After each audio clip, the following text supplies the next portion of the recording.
Ibang klaseng vault ang sinubukan ni EJ Obiena matapos niyang ipakita ang kanyang gymnastics move sa isang social media post.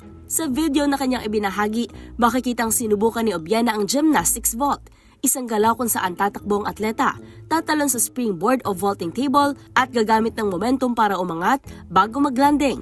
Sa caption, pabirong tinag ni Obiena sina Carlos Yula at Aldro Yulo, sabay sabing sinusubukan niyang gayahin ang dalawa. Binati rin niya si Aldro matapos itong magwagi ng gold medal sa floor exercise ng FIG Artistic Gymnastics World Cup Series sa Turkey. Naglagay din si Obiena ng hashtags na hashtag para sa bayan at hashtag fail na lalong nagpasaya sa mga netizen. Umabot na sa higit 4,000 likes ang kanyang post habang may mga fan na nagbiro na subukan naman ng Yulo Brothers ang pole vaulting.